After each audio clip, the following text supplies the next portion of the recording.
I wish we got taught this when we were younger. We get taught so much about, history and geography and maths and science, but what about our relationship with ourselves? It just doesn't make sense.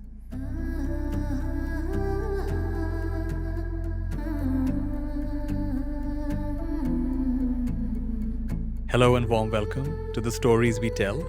I'm Nithya Shanti, a teacher and facilitator of conscious living here at Round Glass.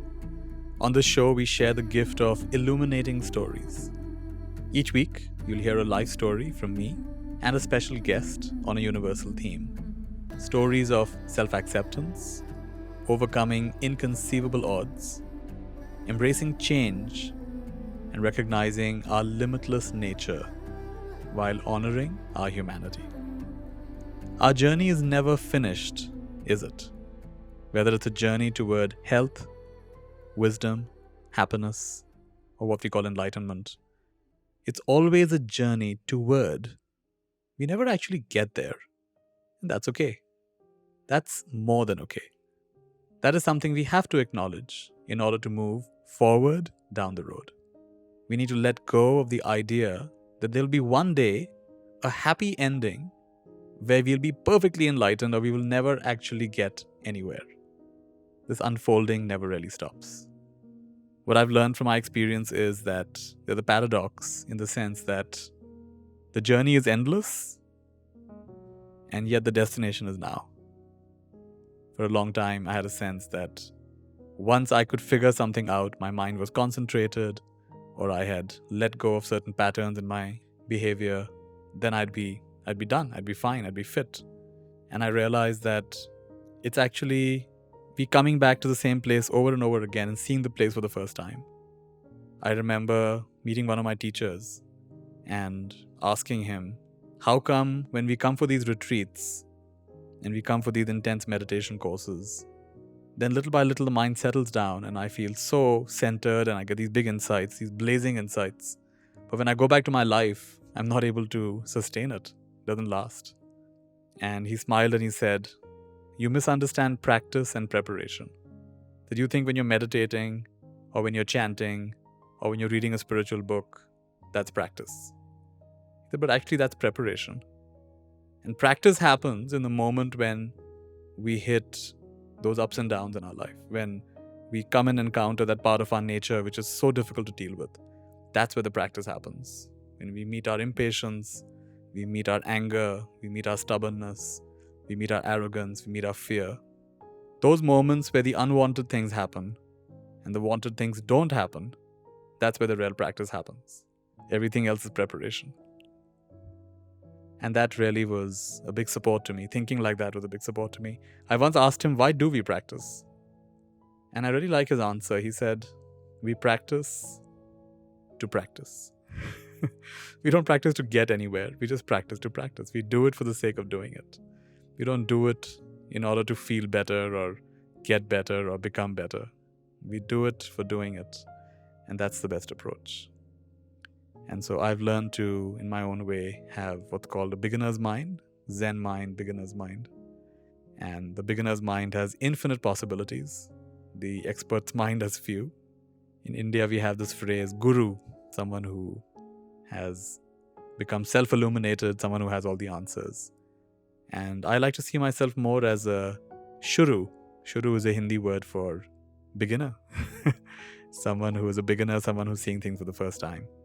And I find that is the perspective which lets me access that place I talked about, which is the journey is endless, but the destination is now. Everything is perfect, and everything can be joyfully improved. Our guest today is Jonny Benjamin. At the age of 20, Jonny was diagnosed with schizoaffective disorder. In 2008, a stranger stopped Jonny from taking his own life on a bridge and changed the trajectory of his life. In 2014, Jonny launched a social media campaign called Find Mike in order to help him find the stranger who saved his life 6 years before. He has used the story to promote mental health and raise awareness, and even turned into an award-winning book. However, Jonny's struggles with mental health didn't end that day on the bridge. nor did it end when he found Mike, whose real name is Neil Laborn. And the pressure for Jonny to be done with his journey led to further struggles.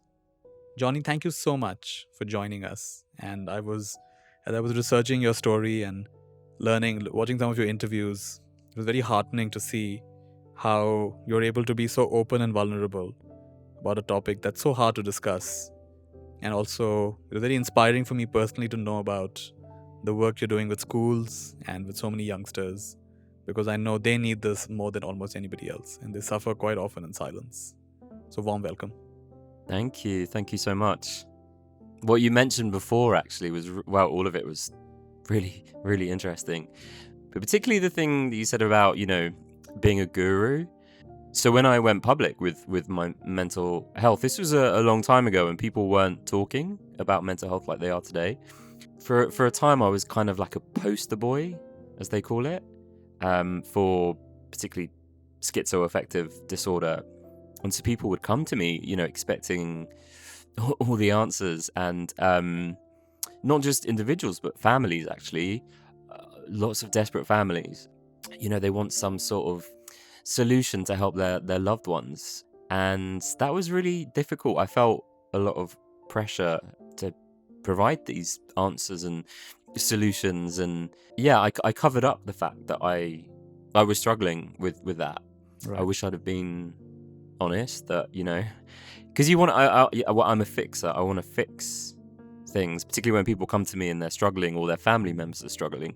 I want to fix it. But yeah, the best thing that I can do is just be frank and just say, look, I don't have all the answers, but I can at least, advise them or signpost them somewhere, or I feel like I have different tools that I can, give to them, but I can't necessarily give them what they want all the time. And I've come to accept that, even if they, because sometimes they'll come back and say, yeah, but Jonny, can you help support this individual? Can you guide them through? And I know I have to look after my own mental health first and foremost, but it's taken me a while to get to that place. There's a lovely quote, I think Jeff Foster says this, that our feelings don't want to be fixed, they want to be felt. And I had to learn that in my journey. Sometimes meditation can be used to bypass feelings and to suppress almost sensitivity, and in the name of being equanimous or in the name of being detached. So I really had to learn to allow myself to feel the full range of my feelings, and including things that I'd been told were negative and not spiritual, and to allow things to actually move through me. And every time I allowed that to happen without adding judgments and stories and further layers of, what does it mean about me? What does it mean about who I am? And just allowing it to move through me, I felt it liberated me in some way. And I'd like to know about your journey of working with your emotions and your mental states. I grew up in, I'm Jewish, and I grew up in a religious home, and I found there was a lot of guilt and shame with those difficult feelings and thoughts. And definitely in the Jewish community where I'm from in London, it's so much of it is about you got to look your best. If anything is happening that's difficult, you hide it. You don't share it with the community, because it's all about appearance. When I struggled with my mental health from a young age, and myself and my family, we just sort of hid it away. It just wasn't the thing to talk about it, and it was a source of embarrassment. And particularly as I moved through my childhood and into my teenage years, and then I started struggling with my sexuality as well. And again, those feelings of kind of guilt and shame, and like I shouldn't be experiencing these things, I kept telling myself. And that of course just made it all worse, the shame and the guilt.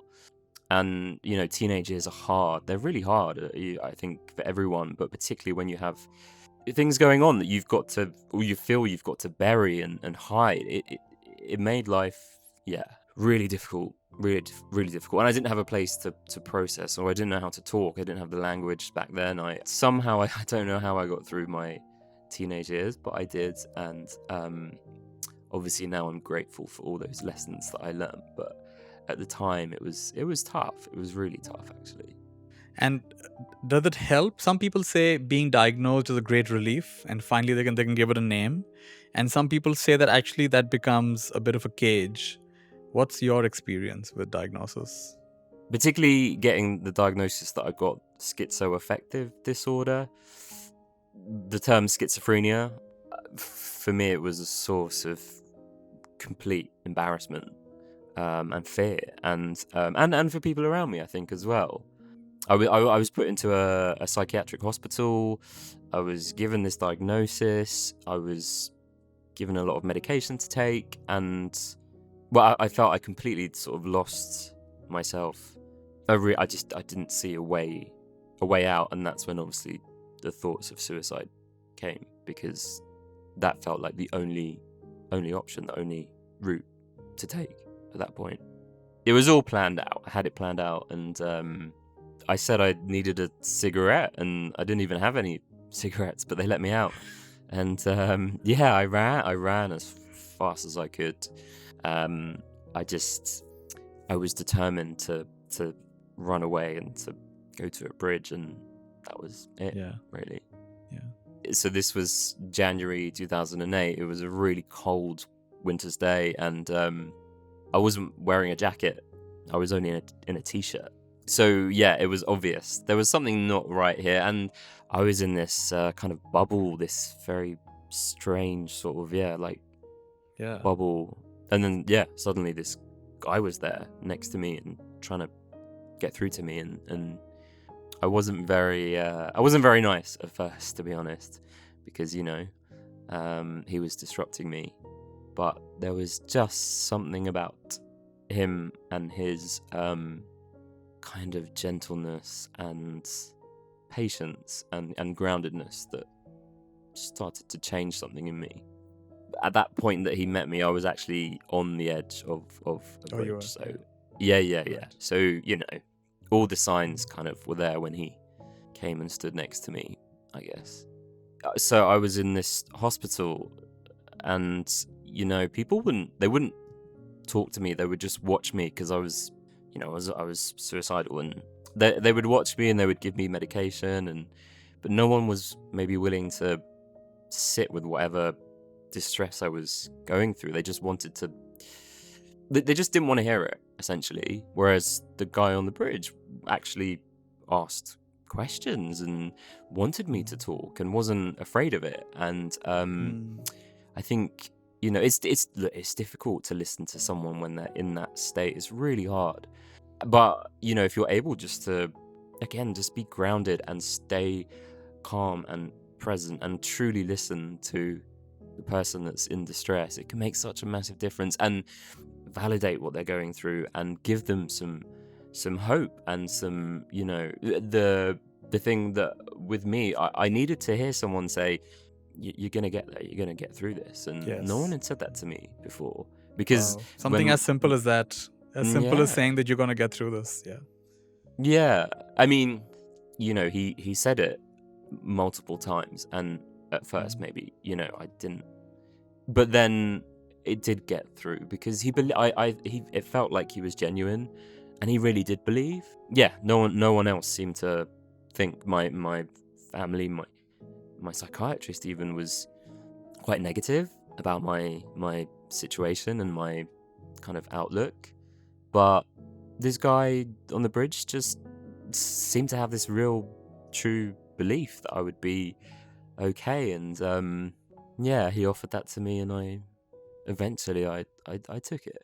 Eventually, someone had called the police because of the situation, and the police turned up, and it kind of changed the situation. They were quite heavy-handed, and they just wanted to get me away, obviously, from the bridge. So they grabbed me and pulled me back, and I got separated from the guy, and it was over really, really quickly.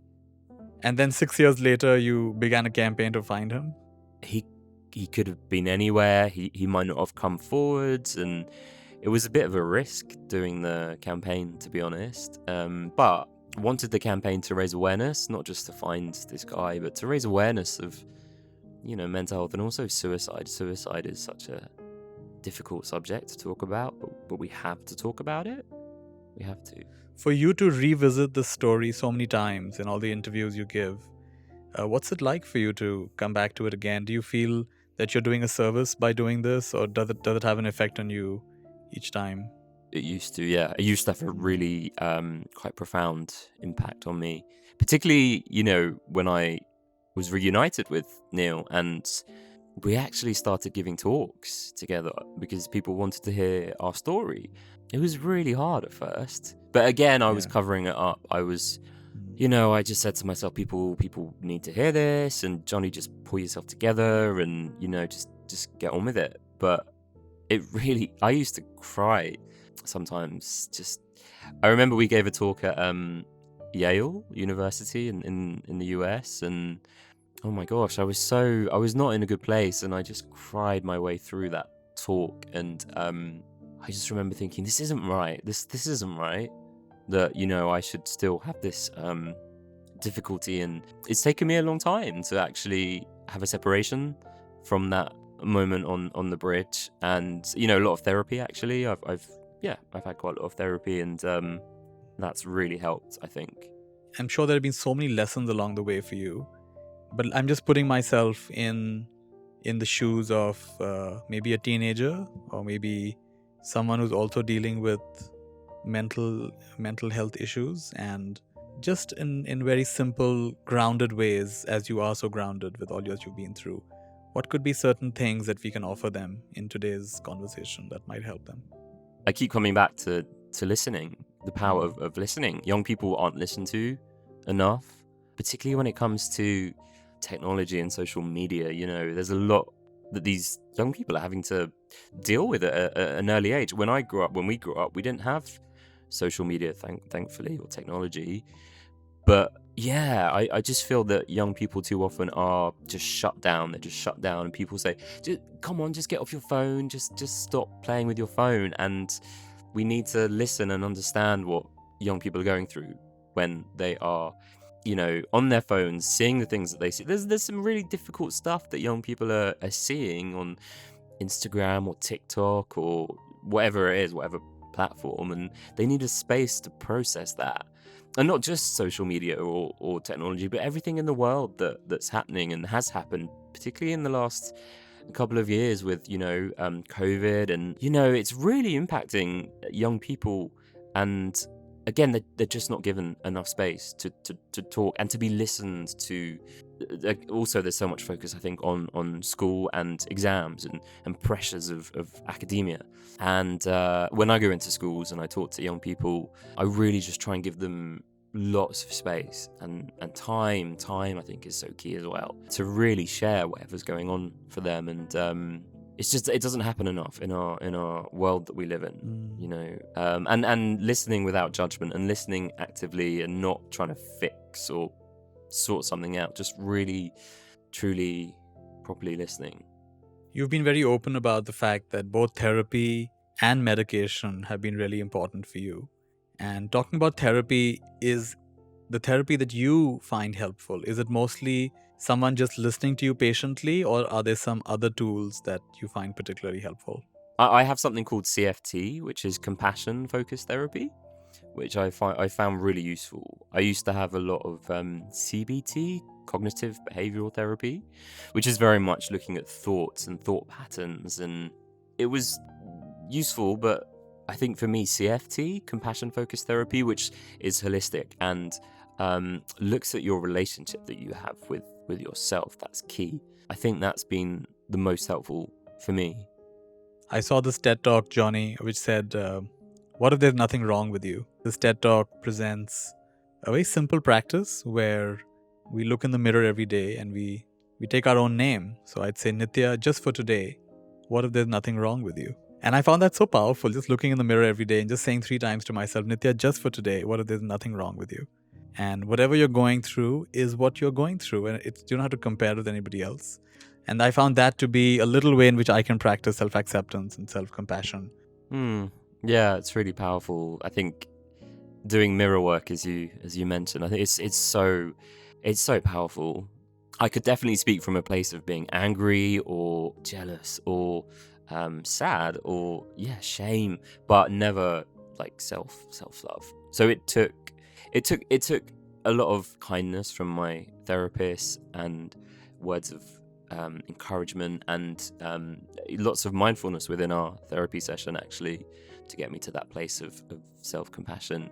I remember an exercise I did years back, which I still find helpful, was to write down all the things I'm angry about, others or even myself, all my anger.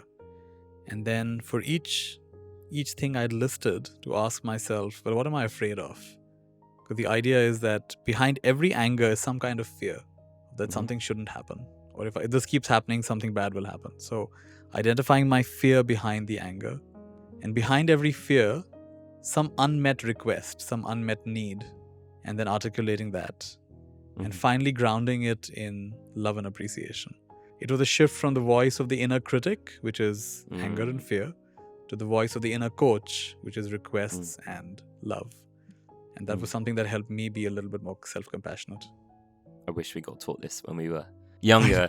We get taught so much about, history and geography and maths and science, but what about our relationship with ourselves? It just doesn't make sense. Tell us more about your work, the foundation that you set up for working with the youth. Can you tell us more about that? Yeah, so set up this charity called Beyond in 2018 because just found that there just was not enough help and support for younger people in school, in college, in university. We provide funding because that's what we often find is really missing is the funding when it comes to mental health. So we provide funding for things like maybe art therapy or drama therapy or what we call mental health first aid training, all sorts of different things. We speak to school that's in need, and we hear what's going on. Maybe it's trauma. There's a lot of trauma or things like anxiety or self-harm, which we're seeing a lot of at the moment. We kind of match up the school with the most appropriate support. It's great. We get some really great results, particularly from art therapy, and because non-traditional maybe forms of therapy or treatment, we get some really positive results, particularly with the younger children. It's really great. Amazing. I'm also curious about how the Jewish community has taken your journey, and have they accepted you, or have they had a judgment about you? What's it been like? It's really interesting. See, when I first came out about my mental health, there was just no talk in synagogues, or I went to a Jewish school as well, and there was just it was just complete taboo. But I've been working with a Jewish mental health charity in London. We've been trying to get into synagogues in particular, and over the years, finally we are getting through the door, and we are talking to people in the Jewish community, and it's changing. It's still, there's a long way to go, particularly in the more sort of Orthodox Jewish community. It's really hard. They are very they like to just keep themselves to themselves, and it's really hard to get through. But gradually there's a change, and I what we're finding is that it's the leaders that are now speaking up. Rabbis in the synagogues are actually saying, this is important, we need to take this seriously. And when you have leaders, spiritual leaders, obviously, stand up, leaders of faith stand up and say, okay, right, we really need to do something about this. That's when people start listening. I really get what you're saying. In fact, I agree with you about spirituality, because some of my teachers that I respected talked about how after years of meditation and other spiritual practices, they still found big gaps in their personality, which no amount of meditation and prayer or chanting or any of that had. So they realized they needed psychotherapy. So I don't know if it's a feature of our times or if it's always been a human need, but definitely I think just like the East has brought this whole introspective technology, the West has got this powerful understanding of the psyche. In fact, today I spoke to my therapist and I talked about certain patterns I was seeing in myself. And so I think it's really good to have someone we can talk to and talk about things that don't always get addressed just through the process of meditation. And I'm glad that that's coming up in the tradition that you're part of. I feel very lucky that I've got not just professional people to talk to, but family and friends to talk to. It must be so tough if people don't have that space around them. But there's lots now, like lots of support groups and things online, which is great, and in person. So there's always someone out there. I think even if your family and friends might not be open and willing to talk, then there is plenty of spaces out there for you. So, Jonny, tell me about some of the warning signs that can, those of us who are not trained in mental illness and knowing these things, what can be some of the warning signs that we can actually pick up what's going on with our loved ones? And how can we be of support and help to them when we notice these things? Changes in behavior, even if it's really small. So maybe someone isn't sleeping as well as they were, or maybe someone is quieter, more reserved. They don't want to go out, and they used to like going out. And look, it might not be anything, but it might be something. So just checking in and again, not dismissing it. If someone says, "Oh, I'm stressed about this," or "I'm anxious about that," never dismissing it. Really listening to what's going on for them. As well, I think definitely in the West we have this thing of I mustn't ask too much, or I'll only check in once, and then everything's fine. So there's something I really like, which is called Ask Twice. It was a campaign in the UK, and it's all about going back and just checking in again with someone, and again, and then again. Don't be afraid. If someone had a physical health illness, like broken bone, if it was a broken bone, right? We would keep checking in on that. Oh, do you need a hand with that? Or can I do this for you? Or how's your arm? How's your broken bone feeling? We don't do that with mental health and well-being, but we should. Keep checking in on someone. It can make a real difference. Just that question of I just want to know if you're all right. So don't ever be afraid to ask the question. It literally could make all the difference to someone during that day or during that week or month or whatever they're going through, just by you checking in and showing that you care and that you love that person and you want to be there for them, truly be there for them and listen. It really does help. Give us a few quick resources that you tend to recommend to people. I think, in terms of finding support groups online, that's really cool.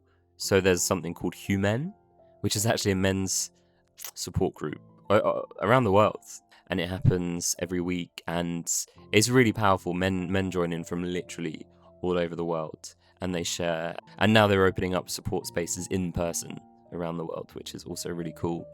And then I think, particularly we mentioned like young people. I think there's some great resources online.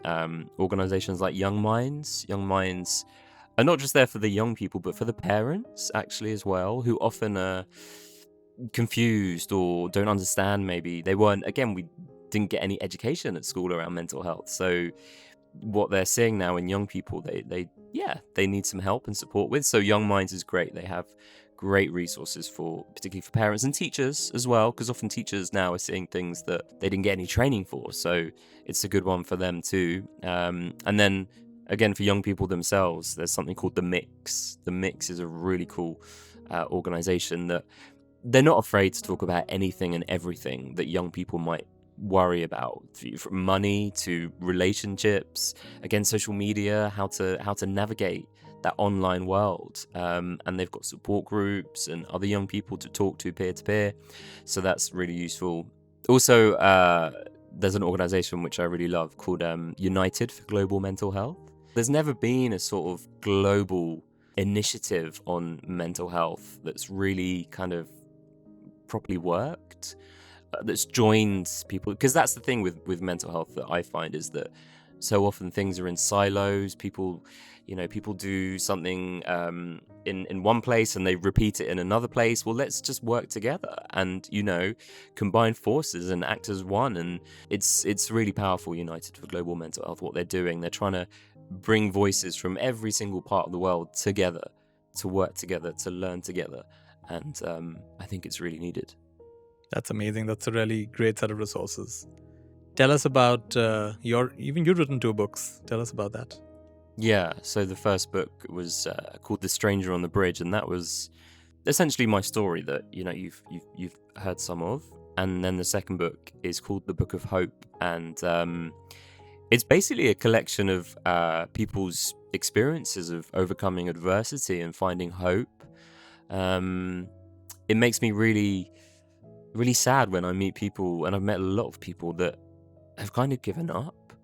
Particularly young people, when I talk to young people and they say, well, I've tried everything and nothing's worked, and what's the point? And yeah, it's really heartbreaking. So I wanted to bring a group of voices together, again, from all around the world, all different backgrounds, all different experiences, to share how they found hope, how they found inspiration, how they overcame those difficult moments, and how they're managing their mental health. There's so much wisdom that we can learn from each other, and just wanted to just put it all together in one book. So yeah, that's what we did with the Book of Hope. And it's great because every person has something different to bring, even though they might share similar experiences of trauma or depression or whatever it is.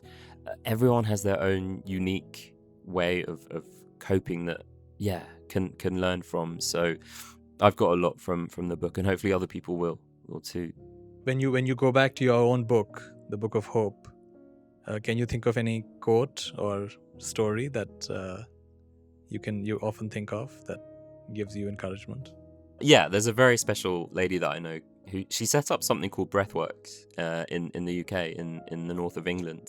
She's called Vidyamala Birch, and she went through this journey where she basically was kind of paralyzed. The doctor said there's no hope for you. You're paralyzed, and you will never gain any control back in your body, and kind of life is sort of finished for you.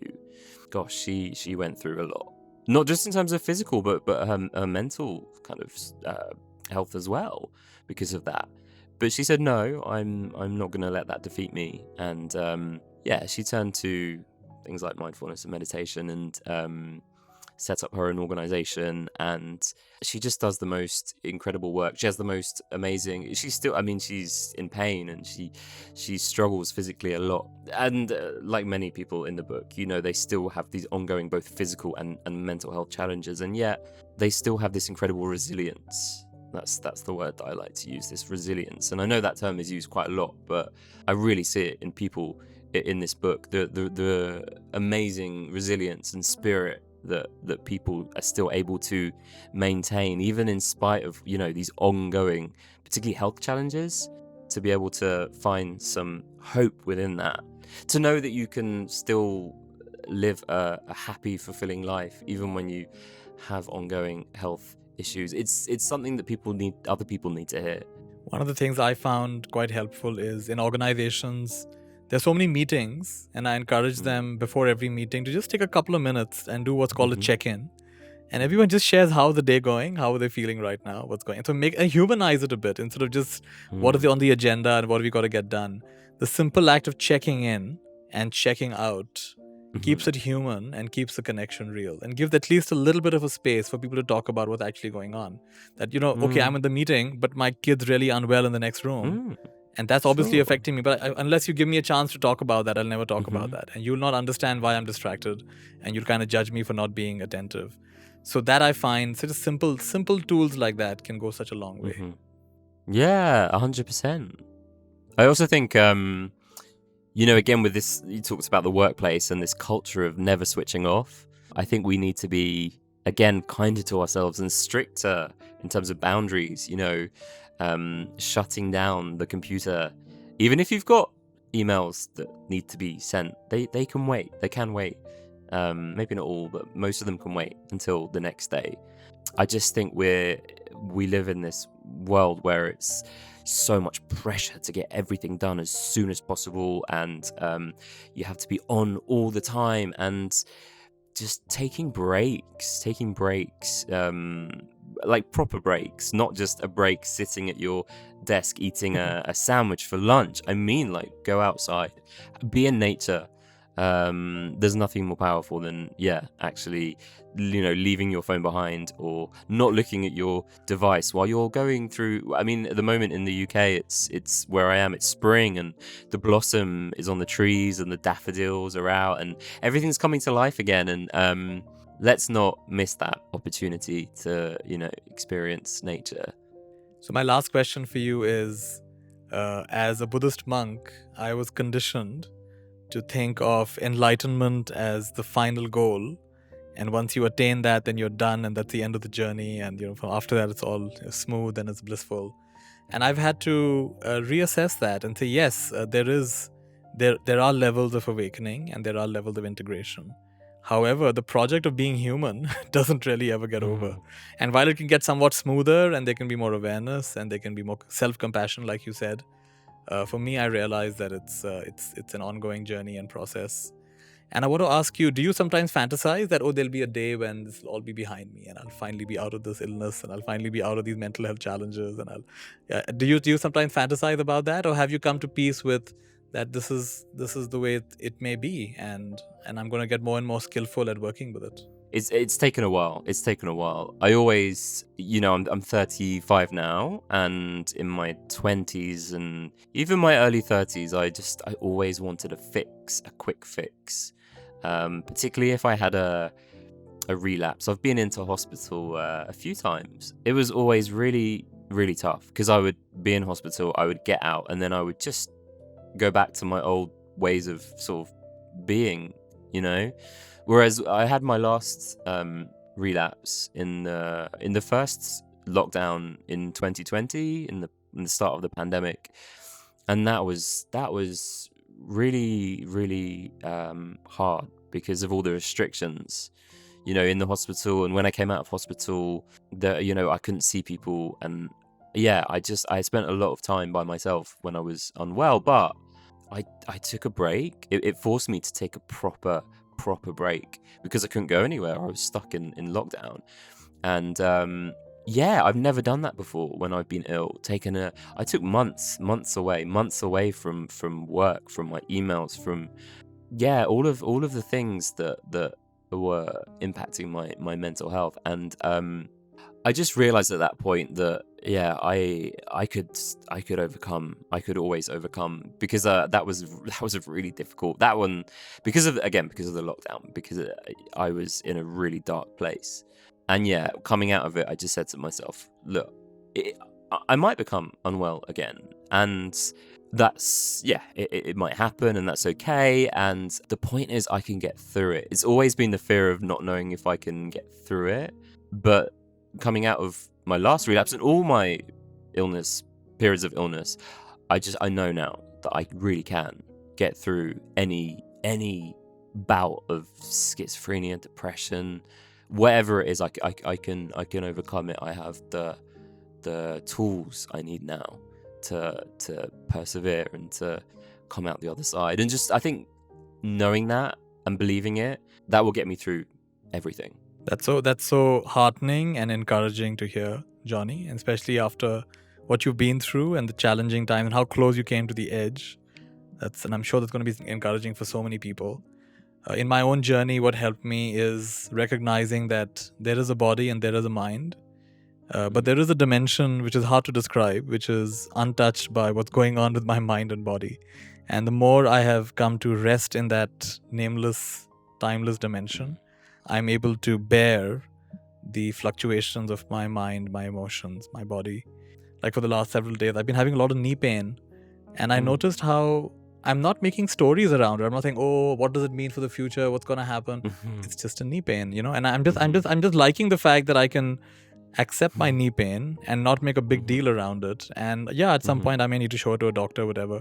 But this is something that I found to be so powerful. This gift that I got through my training of just witnessing things and not taking it so personally, and knowing this too shall pass, and it doesn't define me. And if I can allow it to move through me, it only refines me, and it deepens my maturity, and I get a full taste of life in all its richness. Absolutely. Yeah, for sure. And I guess it, hopefully it also gives you a sense of gratefulness for your other knee. Exactly. And, you know, for the time when hopefully that knee pain will pass and you can... That's exactly.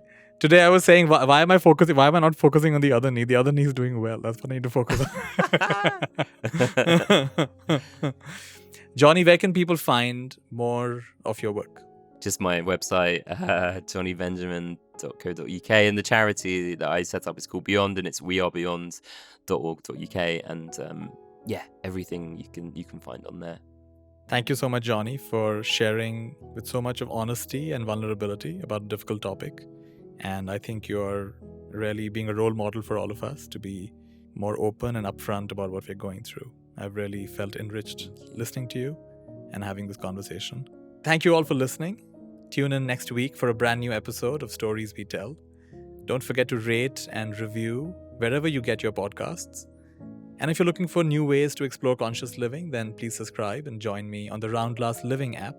In addition to this podcast, you can find courses, classes, recipes, music, and more to help you make positive changes while doing what you love.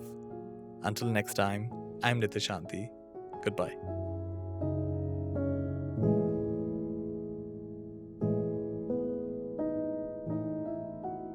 The Stories We Tell is a part of Round Glass, holistic well-being at your fingertips. Find out more at roundglass.com.